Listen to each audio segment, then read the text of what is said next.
इस मातृभूमि का गुणगान करने के लिए अनेक देशभक्ति गीतों का गायन करते हैं ना।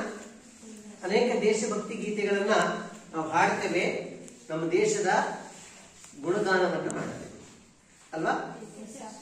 उसी तरह 9वीं कक्षा के तृतीय भाषा हिंदी विषय में सबसे पहली कविता जय जय भारत माता करके है। इस कविता के बारे में हम आज पढ़ाई करेंगे। 9वीं कक्षा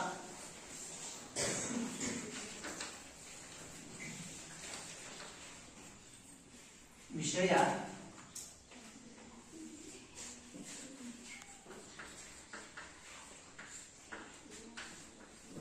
तृतीय भाषा हिंदी।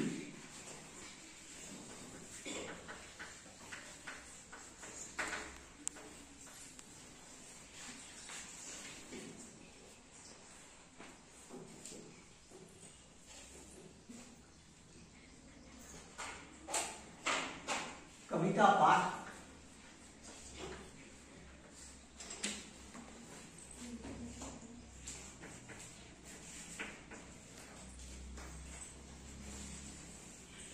जय जय भारत माता। इस कविता के कवि हैं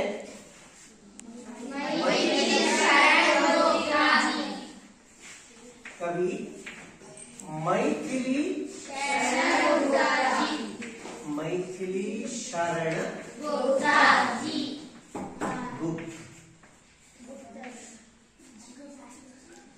गुप्त जी का चित्र देखा है? हाँ, देखिए ये रहे मैथिली शरण गुप्त। अब हम इस महान कवि के बारे में जानकारी प्राप्त करेंगे।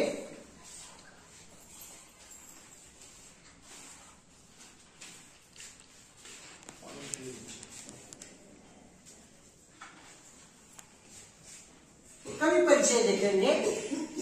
कवि का नाम मैथिली शरण गुप्त।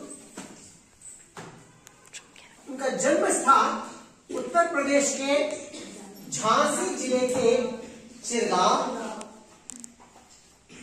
उनकी जन्म तिथि सन 1886 में हुआ। 1886 उत्तर प्रदेश झांसी जिले और जन्मिದ್ದಾರೆ। उनके पिता का नाम था श्री सेठ रामचरण, जो ब्रजभाषा के कवि थे। उनके पिता का नाम क्या था? श्री सेठ रामचरण।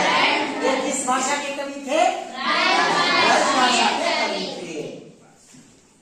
उनके साहित्यिक गुरु थे आचार्य महावीर प्रसाद द्विवेदी। कौन थे उनके साहित्यिक गुरु? आचार्य महावीर प्रसाद। आप एक होकर नहीं कहना चाहिए, कोई एक आदमी खड़े होकर कहना चाहिए, कोई एक छात्र।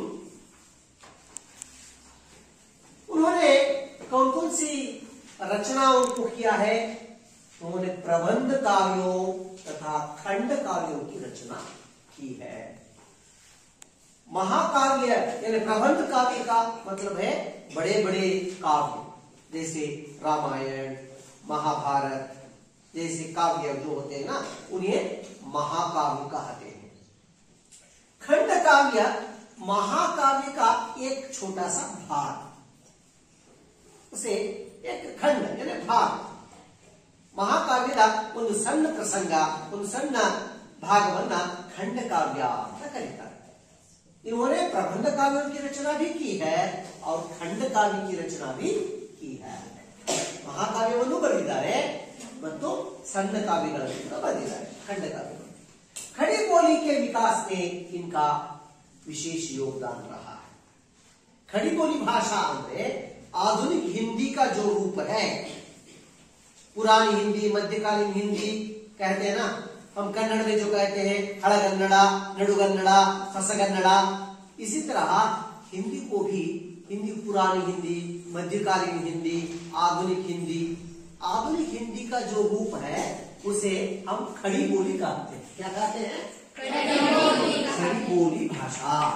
इस खड़ी बोली भाषा यानी पहले पद्य के रूप में रहती थी, काव्य की रचना, साहित्य काव्य की रूप में हुआ करती थी, लेकिन उसे गद्य रूप में विकास करने में मैथिली शरणगुप्त जी का विशेष योगदान रहा है। उनकी प्रमुख रचनाएं कौन कौन सी हैं? पंचवटी, जयद्रथ वध, रंग में भंग, भारत भारती, अनग, नहुष आदि रचनाओं को किया है। बताओ तुम कौन कौन से रचनाओं को किया है? पंचवटी, जयद्रथ वध, रंग में भंग, भारत भारती, अनग और नहुष आदि रचनाओं को किया है। अब उन्हें कौन कौन से पुरस्कार प्राप्त हुए ये देखेंगे। साकेत प्रबंध काव्य पर गंगा प्रसाद पारितोषिक मिला है। इनका सबसे बड़ा प्रबंध काव्य कौन सा है? साकेत। साकेत जो राम कथा पर आधारित है, रामायण पर आधारित है। संस्कृत में वाल्मीकि जी ने लिखा है और तुलसीदास जी भी रामचरितमानस लिखा है, लेकिन आधुनिक काल में मैथिली शरणगुप्त ने साकेत नाम से महाप्रबंध काव्य लिखा है। इस काव्य के लिए उन्हें कौन सा पुरस्कार मिला है? गंगा प्रसाद पारितोषिक मिला है। कौन सा पारितोषिक? गंगा प्रसाद पारितोषिक। सन 1921 ईस्वी में उन्हें पद्म भूषण पुरस्कार भी, उपाधि भी मिली है।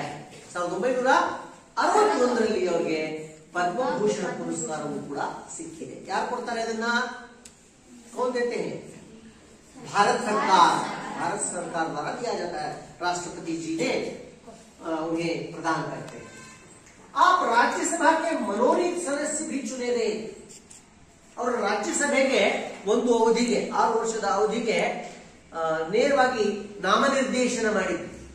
ಮನೋನೀತಕರಣ ಅಂದ್ರೆ ನಾಮನಿರ್ದೇಶನ ಮಾಡುವುದು। ಡೈರೆಕ್ಟ್ ಆಗಿ ಅವ್ರು ಎಲೆಕ್ಷನ್ ಮಾಡಿ ಗೆಲ್ಸೋದಿಲ್ಲ, ನೇರವಾಗಿ ನಾಮಾಂಕಿತ ಕರ್ಣ। ಅವರು ಆತರ ಸಾಹಿತ್ಯ, ಕ್ರೀಡೆ, ವಿಜ್ಞಾನ, ಸಹಕಾರ, ಶಿಕ್ಷಣ, ಕಲೆ, ಸಂಸ್ಕೃತಿ ಹೀಗೆ ಬೇರೆ ಬೇರೆ ಕ್ಷೇತ್ರಗಳಲ್ಲಿ ಗಣನೀಯ ಸೇವೆ ಸಲ್ಲಿಸಿರ್ತಕ್ಕಂತಹ ಮಹನೀಯರುಗಳನ್ನು ಗುರುತಿಸಿ ರಾಜ್ಯಸಭೆಗೆ ಒಂದು ಅವಧಿಗೆ 6 ವರ್ಷದ ಒಂದು ಅವಧಿಗೆ ಆಯ್ಕೆ ಮಾಡ್ತಾರೆ। ಸಾಹಿತ್ಯ ಸೇವೆಯಲ್ಲಿ ಇವರು ಸಲ್ಲಿಸಿರ್ತಕ್ಕಂತಹ ಸೇವೆಯನ್ನ ಪರಿಗಣಿಸಿ ಭಾರತ ಸರ್ಕಾರ ಅವರಿಗೆ 6 ವರ್ಷದ ಒಂದು ಅವಧಿಗೆ ರಾಜ್ಯಸಭೆಯ ಸದಸ್ಯರಾಗಿ, ಅಂದ್ರೆ ಎಂಪಿ ಆಗಿಯೂ ಕೂಡ ಅವರನ್ನು ನೇರವಾಗಿ ನಾಮನಿರ್ದೇಶನ ಮಾಡಿದ್ರು। इनकी भाषा शैली कैसी है? सरल, सरस एवं रोचक है। इनकी भाषा जो है, साहित्य रचना की भाषा अत्यंत सरल है, बहुत आसानी भाषा में लिखते हैं। सरस, रसवत्ता की, जो पढ़ने वालों को बड़ी आसक्ति होती है, बड़ी अभिरुचि आती है, ऐसी शैली में उन्होंने लिखा है और बड़ा रोचक शैली है उनकी। पढ़ने वालों को आगे क्या होगा, ಮುಂದೆ ಏನಾಗಬಹುದು, ಮುಂದೆ ಏನಾಗಬಹುದು, ಇನ್ನೂ ಓದಬೇಕು ಅಂತ ಅನಿಸುವಂತಹ ರೀತಿಯಲ್ಲಿ ರೋಚಕವಾಗಿ ಅವರು ವರ್ಣನೆಯನ್ನ ಮಾಡ್ತಾರೆ। निधन सन 1964 में इनका निधन होगा। ಇವರು ಯಾವಾಗ ತೀರ್ಕೊಂಡ್ರು? 1964 ತೀರ್ಕೊಳ್ತಾರೆ। समझ में आया? ठीक है। अब हम कविता को पढ़ेंगे। पहले इस कविता का आशय भाव देखेंगे। कवि इस कविता में भारत माता का गुणगान कर रहे हैं। कवि भारत माता का गुणगान कर रहे हैं। कवि प्रार्थना कर रहे हैं कि इस देश के पावन आंगन में अंधेरा हटे और ज्ञान मिले। सब लोग मिलजुल कर भारत माता के यश की गाथा गाएं। कवि ಈ ಕವಿತೆಯಲ್ಲಿ ಭಾರತ ಮಾತೆಯ ವರ್ಣನೆ ಗುಣಗಾನ ಅಂದ್ರೆ ವರ್ಣನೆಯನ್ನ ಮಾಡ್ತಾ ಇದ್ದಾರೆ। ಕವಿ ಭಾರತ ಮಾತೆಗೆ ಪ್ರಾರ್ಥನೆ ಮಾಡ್ತಾ ಇದ್ದಾರೆ ಏನಂತ, इस देश के पावन आंगन में अंधेरा हटे और ज्ञान मिले। भारत भूमि जो है यह परम पवित्र है, पावन है। इस भूमि में अज्ञान रूपी अंधकार को मिटा दो और ज्ञान रूपी प्रकाश को फैला देने की प्रार्थना कर रहे हैं कवि भारत माता से। ಭಾರತ ಮಾತೆಗೆ ಏನಂತ ಪ್ರಾರ್ಥಿಸಿಕೊಳ್ತಾ ಇದ್ದಾರೆ ಅಂದ್ರೆ, ಅಜ್ಞಾನವೆಂಬ ಕತ್ತಲೆಯನ್ನು ದೂರ ಮಾಡು, ಜ್ಞಾನವೆಂಬ ಬೆಳಕನ್ನು ಹರಿಸುತ್ತಾಯೇ ಅಂತ। सब लोग मिलजुल कर भारत माता के यश की गाथा गाए। ಎಲ್ಲರೂ ಸೇರಿಕೊಂಡು ಭಾರತ ಮಾತೆಯ ಯಶೋಗಾಥೆಯನ್ನ ಹಾಡಬೇಕು ಅಂದ್ರೆ ಭಾರತವನ್ನ ಪ್ರಗತಿಯ ಪಥದತ್ತ ಕೊಂಡೊಯ್ಯಬೇಕು। ಆಗ ಎಲ್ಲರೂ ಕೂಡ ಭಾರತವನ್ನ ಪ್ರಶಂಸಿಸ್ತಾರೆ, ಹೊಗಳ್ತಾರೆ ಅಲ್ವಾ। ಭಾರತದ ಪ್ರಗತಿಗೆ ನಾವೆಲ್ಲರೂ ಪರಸ್ಪರ ಕೂಡಿಕೊಂಡು ಶ್ರಮಿಸಬೇಕು ಅಂತ ಆ ನಿಟ್ಟಿನಲ್ಲಿ ಈ ಪದ್ಯ ಇದೆ ನೋಡಿ।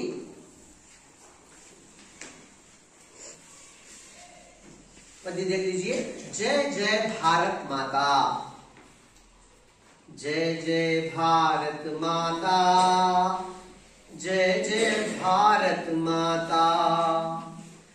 ऊंचा हिया हिमालय तेरा, उसमें कितना स्नेह भरा।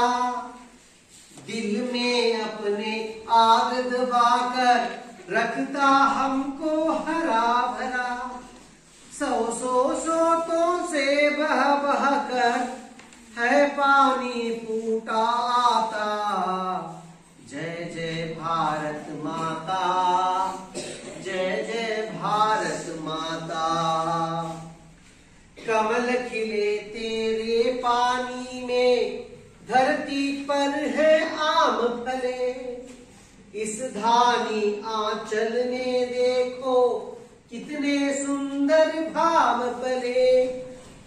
भाई भाई मिल रहे सदा ही, भाई भाई मिल रहे सदा ही, टूटे कभी न नाता। जय जय भारत माता, जय जय भारत माता। तेरी लाल दिशा में ही मां चंद्र सूर्य चिरकाल रहे। तेरे पावन आंगन में अंधकार हटे और ज्ञान मिले। मिलजुल कर ही हम सब गाए, मिलजुल कर ही हम सब गाए तेरे यश की गाथा। जय जय भारत माता, जय जय भारत माता, जय जय भारत माता, जय जय भारत माता। अच्छा कोई पढ़ेंगे आप? कौन पढ़ेंगे? तुम पढ़ोगे? तुम पढ़ोगे? कविता कविता का गायन करो। हाँ। जय जय भारत माता, ऊंचाइया हिमालय तेरा, उसमें कितना स्नेह भरा। दिल में अपने हाथ दबाकर रखता हमको हरा भरा। सौ सौ सोतों से बह बह कर है पानी फूटा हाथा। जय जय भारत माता। अच्छा बैठ तुम पढ़ो। कमल खिले तेरे पानी में, धरती पर है आम फले। इस दानी आंचल में देखो, कितने सुंदर भाव पले। भाई भाई मिल रहे सदा ही, टूटे टूटे कभी ना नाता। जय जय भारत माता, जय जय भारत माता। तुम पढ़ो। तेरी लाल काली दिशा में भीमा चंद्र सूर्य चिलकावेगी, तेरे पावन आंगन में अंधकार हटे और ज्ञान मिले, मिलजुल कर ही हम सब गाए तेरे यश की गाथा। जय जय भारत माता, जय जय भारत माता। ठीक है, बैठो। अब हम इसमें कुछ नए शब्द आए हैं, कठिन शब्द जो कहते हैं उनका देखेंगे।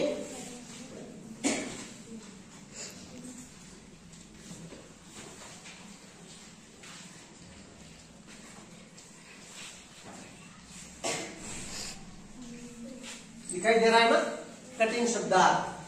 हिया, हिया का अर्थ है हृदय, छाती, सीना, ये हृदय भाग। सोत, सोत का अर्थ है स्रोत, मूल, आकर। आंचल यानी दामन, पल्ला, छोर, अंचु, सेरगु अंतिमला। नाता, नाता का अर्थ है संबंध, रिश्ता, कन्नडದಲ್ಲಿ ಸಂಬಂಧ ಅಂತ ಹೇಳಿ। ಯಶ್, ಯಶ್ ಅಂದ್ರೆ ಕೀರ್ತಿ, ಯಶಸ್ಸು। ಗಾಥಾ ಅಂದ್ರೆ ಕಥಾ, ಕಥೆ। ಇನ್ನೊಂದೇನಿದೆ, ಧಾನಿ, ಧಾನಿ ಅಂದ್ರೆ ಹಲ್ಕಾ ಹರಾ ರಂಗ್, ತಿಳಿ ಹಸಿರು ಬಣ್ಣ। ಫಸಲೆಲ್ಲ ಇರುತ್ತಲ್ವಾ ತಿಳಿ ಹಸಿರು ಬಣ್ಣ, ಆ ತರದ ಹಸಿರು ಬಣ್ಣವನ್ನು ಹೊಂದಿರತಕ್ಕಂತಹ ಒಂದು ಪ್ರದೇಶವನ್ನು ಹೊಂದಿದೆ ಎನ್ನುವ ಅರ್ಥದಲ್ಲಿ ಅದು ಬಳಕೆಯಾಗಿದೆ। ಅಚ್ಚ, ಈಗ ಈ ಪದ್ಯದ ಭಾವಾರ್ಥ ನೋಡೋಣ। जय जय भारत माता, कवि भारत माता की जय जयकार कर रहे हैं, भारत माता का गुणगान कर रहे हैं। ऊंचा हिया हिमालय तेरा, भारत माता का हृदय कौन सा है? हिमालय। हिमालय कितना बड़ा ऊंचा पर्वत है ना, देखिए कितना ऊंचा पर्वत है, इतना बड़ा दिल है भारत माता का, इस अर्थ में कह रहे हैं कवि।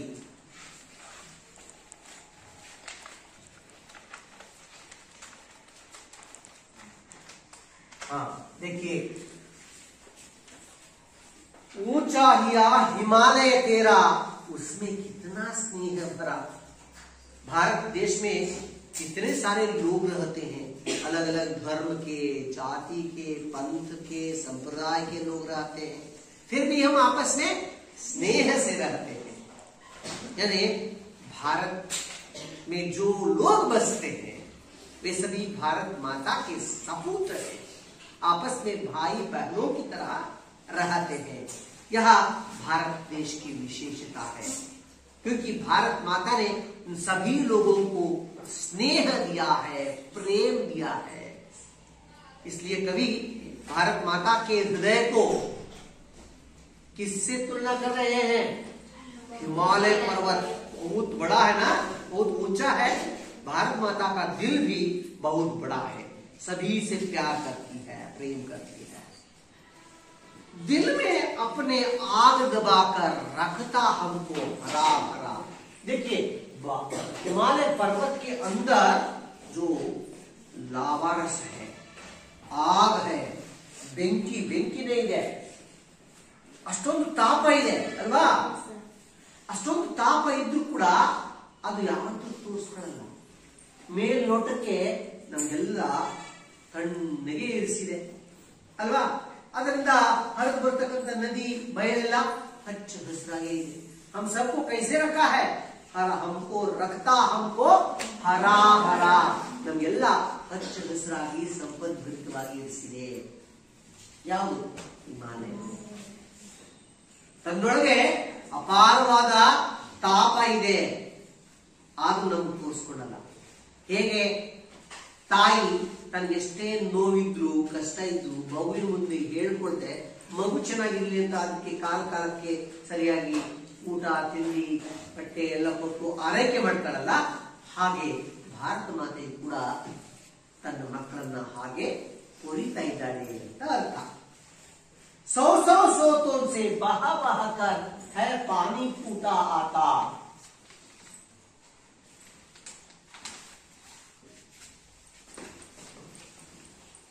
देखिए भारत माता है ये.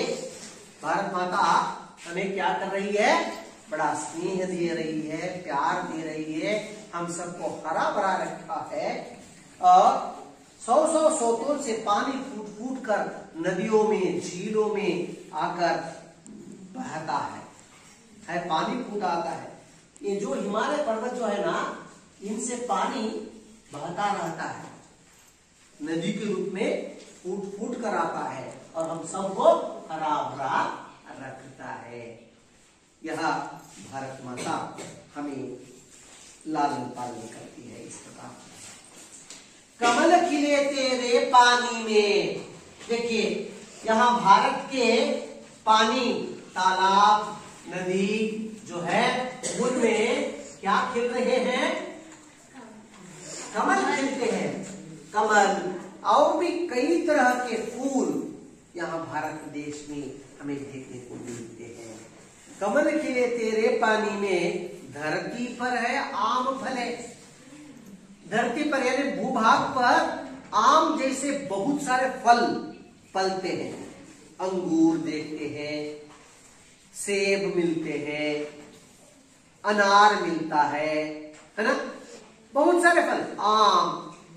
आम का मतलब आम एक ही नहीं है, आम जैसे बहुत सारे फल उगते हैं.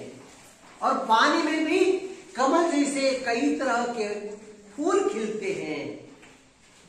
इस धानी आंचल में देखो कितने सुंदर भाव पले. धानी आंचल, आंचल ದಾಮನ್ ಪಲ್ಲ ಛೋರ್ ಐಸೆ ಕಹ. ಎಂತಹ ಪ್ರದೇಶ ಇದು ಅಂದ್ರೆ ದವಸ ಧಾನ್ಯಗಳಿಂದ ತುಂಬಿರುವಂತಹ ಪ್ರದೇಶ ಅಂತ. ಧಾನಿ ಆಂಚಲ್ ಮೇ ಅಂದ್ರೆ ಇಷ್ಟೆಲ್ಲ ಸಂಪದ್ಭರಿತವಾಗಿರ್ತಕ್ಕಂಥ ಈ ಭಾರತ ಭೂಮಿಯಲ್ಲಿ ಏನಾಗಿದೆ? ಸುಂದರ ಭಾವಬಲೆ. ಎಂತ ಭಾವ ಇಲ್ಲಿ ಉಂಟಾಗಿದೆ? ಸುಂದರ ಭಾವನೆಗಳು, ಪರಸ್ಪರ ಸ್ನೇಹ, ಪ್ರೇಮ, ವಿಶ್ವಾಸ, ದಯೆ, ಅನುಕಂಪ, ಸಹಾನುಭೂತಿ, ಈ ತರದ ಭಾವನೆಗಳು ಪರಸ್ಪರರಲ್ಲಿ ಇದೆ. ಪರಸ್ಪರ ಸಹಾಯ ಮಾಡುವಂತದ್ದು ಅಲ್ವಾ, ಸಹಕಾರದ ಮನೋಭಾವನೆ, ಸದ್ಭಾವನೆ ನಮ್ಮೆಲ್ಲರಿಗೂ ಮೂಡಿದೆ. भाई भाई मिल रहे सदा ही टूटे कभी न नाता. हम सभी भाई भाई भाई हैं. हिंदू है, मुसलमान है, ईसाई है, सिख है, पारसी है. हम सभी मिलकर आपस में क्या करना चाहिए? हमारा संबंध को और भी दृढ़ करना चाहिए. इस संबंध को तोड़ने नहीं देना चाहिए. ಅಂದ್ರೆ ನಾವೆಲ್ಲ ಬೇರೆ ಬೇರೆ ಧರ್ಮ, ಜಾತಿ, ಪಂಥ, ಪಂಗಡದವರು ಇದ್ರೂ ಕೂಡ ಈ ಸಂಬಂಧ ಯಾವಾಗಲೂ ಹಾಗೆ ಗಟ್ಟಿಯಾಗಿ ನಿಲ್ಲಬೇಕು. ಇದು ಕಂಡು ಹೋಗಬಾರ್ದು. ಅಂದ್ರೆ ನಾವೆಲ್ಲರೂ ಒಟ್ಟಾಗೆ ಇರಬೇಕು. ಆ ತರ ನಮ್ಮನ್ನ ಕಾಪಾಡೋದು ಅಂತ ಹೇಳಿ ಭಾರತ ಮಾತೆಯಲ್ಲಿ ಕವಿ ಮೈತ್ರಿ ಶರಣರು ಕೇಳ್ಕೊತಾ ಇದ್ದಾರೆ. ತೇರಿ ಲಾಲ ದಿಶಾ ಮೇ ಹಿ ಮಾ चंद्र सूर्य चिरकाल रहे. तेरी लाल दिशा, लाल दिशा यानी सूरज जब उगता है तो पूर्व दिशा में कौन सा रंग दिखता है? हमें लाल रंग दिखता है. सूर्योदय आಗುವಾಗ ಅಲ್ಲಿ ಹೇಗಿರುತ್ತೆ? ಕೆಂಪಗಿರುತ್ತೆ ಅಲ್ವಾ? यानी सूर्य प्रगति का प्रतीक है. सूर्य प्रगति का प्रतीक है. सूर्योदय होते ही हम सभी उठकर कामकाज में लग जाते हैं, प्रगति करते हैं. तो इस भारत देश की प्रगति में सूर्य चंद्र हमेशा साथ रहे, ऐसा कहा है. ಭಾರತ ದೇಶದ ಪ್ರಗತಿಯಲ್ಲಿ ಸೂರ್ಯ ಚಂದ್ರರು ಯಾವಾಗಲೂ ಸದಾಕಾಲ ಚಿರವಾಗಿ ಇರಲಿ. ತೇರೆ ಪಾವ ಏನ್ ಮಾಡ್ತಾರೆ? ಅವರು ಬೆಳಕನ್ನು ಕೊಡ್ತಾರೆ ನಮ್ಗೆ. ಹಗಲೊತ್ತಿನಲ್ಲಿ ಸೂರ್ಯ, ರಾತ್ರಿ ಹೊತ್ತಲ್ಲಿ ಚಂದ್ರ. ಹಗಲು ರಾತ್ರಿ ಅವರಿಬ್ರು ಒಂದಾದ್ಮೇಲೆ ಒಂದಂತೆ ಬೆಳಗ್ತಾ ಇದ್ದಾರೆ. ಈ ಬೆಳಕು ಸದಾಕಾಲ ಇರಲಿ. भारत में अंधकार मिटे, दूर हो जाए और ज्ञान मिले. अंधकार अज्ञान, अंधकार रूपी अज्ञान को हमें दूर करना चाहिए और ज्ञान रूपी प्रकाश को अपनाना चाहिए. ಅಂದ್ರೆ ನಮ್ಮಲ್ಲಿರುವಂತಹ ಅಜ್ಞಾನವೆಂಬ ಕತ್ತಲೆಯನ್ನು ನಾವು ದೂರ ಮಾಡಬೇಕು ಅಲ್ವಾ. ಮತ್ತೆ ಜ್ಞಾನವೆಂಬ ಬೆಳಕನ್ನ ನಾವೆಲ್ಲ ಪಡೆದುಕೊಳ್ಳಬೇಕು. मिलजुल कर ही हम सब गाए तेरे यश की गाथा. ನಾವೆಲ್ಲರೂ ಸೇರ್ಕೊಂಡು ಯಾವಾಗ ಕಥೆಯನ್ನ ಹಾಡಬೇಕಂತೆ, ಭಾರತ್ ಮಾತಾ ಕಿ ಯಶೋಗಾಥ, ಯಶ್ ಕಿ ಗಾಥಾ ಯಶೋಗಾಥ, ಯಶಸ್ಸಿನ ಕಥೆಯನ್ನ ನಾವೆಲ್ಲರೂ ಹಾಡಬೇಕು. ಅಂದ್ರೆ ಭಾರತವನ್ನ ಪ್ರಗತಿಯ ಪಥದತ್ತ ಕೊಂಡೊಯ್ಯಬೇಕು ಅಂತ. ओके, जैसे भारत माता कविता के कवि कौन है तो बताओ. वेरी गुड, बहुत अच्छी बात है. गुप्त जी को कौन सा उपाधि मिली है? कौन सी उपाधि मिली है? पुरस्कार. कौन सा पुरस्कार मिला है?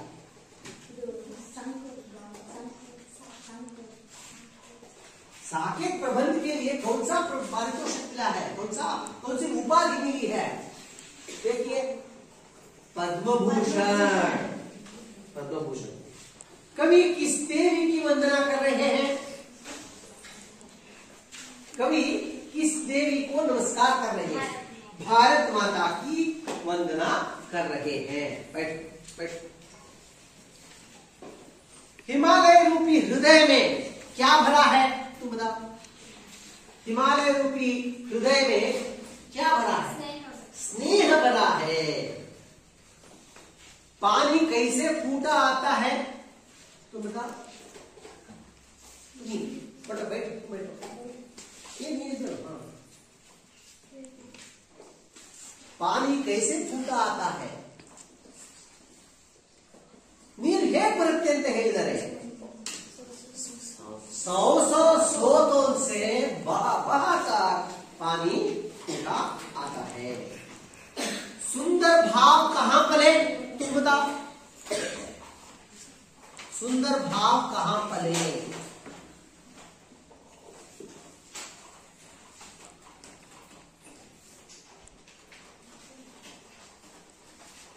तुम बताओगे? तुम बताओगे? धरती पर आम पले, लेकिन सुंदर भाव कहां पले? इस धानी आंचल में सुंदर भाव पले हैं.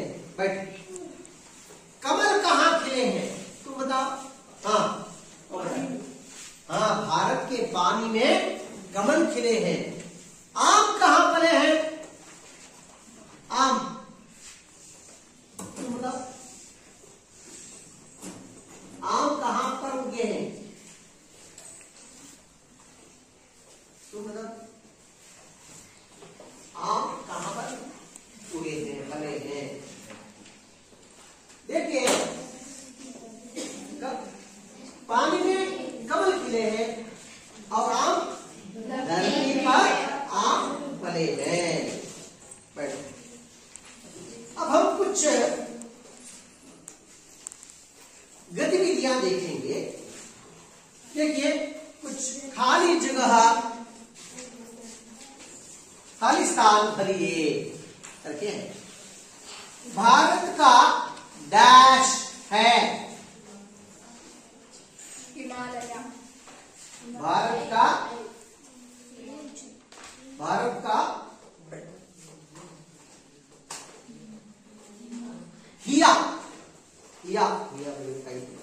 भारत का हिया हिमालय है. दिल में डैश दबाकर रखता हमको डैश. दिल में अपने आग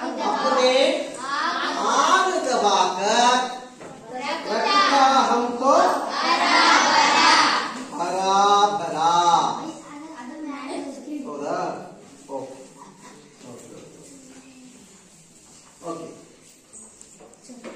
धानी आंचल में देखो कितने सुंदर भाव पले। भाई भाई मिल रहे सदा ही, टूटे कभी न डैश नाता। नाता में रिश्ता संबंध। डैश चिरकाल रहे, चंद्र सूर्य चिरकाल रहे। ठीक है। मिलजुल कर ही हम सब गाए, तेरे डैश गाथा, यश की गाथा। ठीक है, बहुत अच्छी बात है। आप लोगों ने सही उत्तर बताया। अच्छा, अब एक और गतिविधियां देखेंगे। अनुरूपता। अनुरूपता यानी पहले दो, यहां 3 शब्द हैं। पहले 2 शब्दों में जो संबंध है इसके अनुरूप तीसरे शब्द से संबंधित शब्दों को बताना।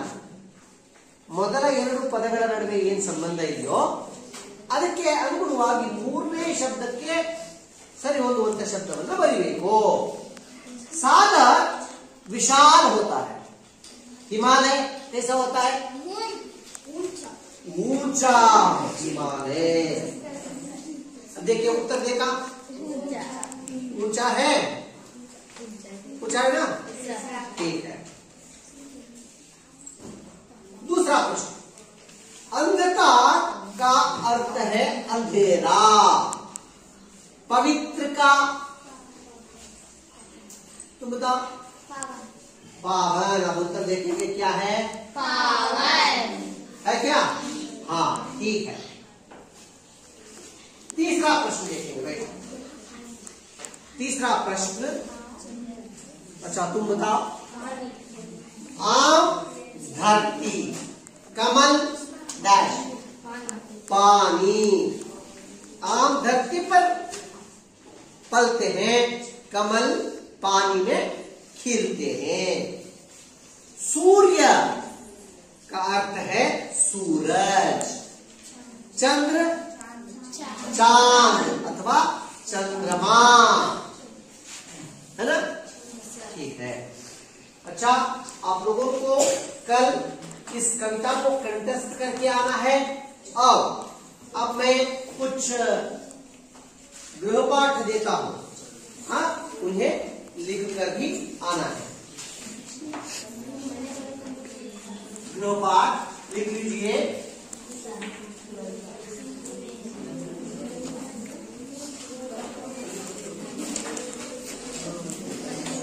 दिल में अपने आग दबाकर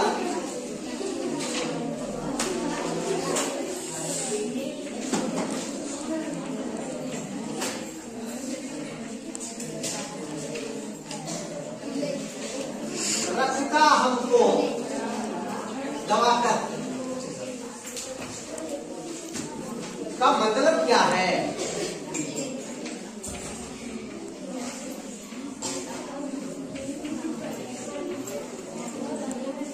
पहला प्रश्न।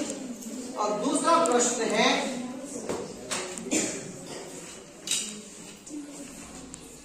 कवि ऊंचा हिया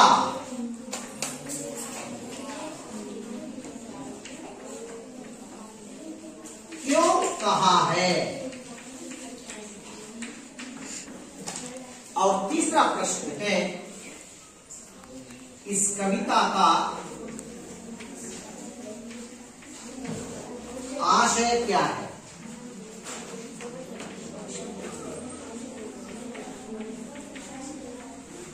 इन तीनों प्रश्नों का उत्तर लिखकर लाएंगे।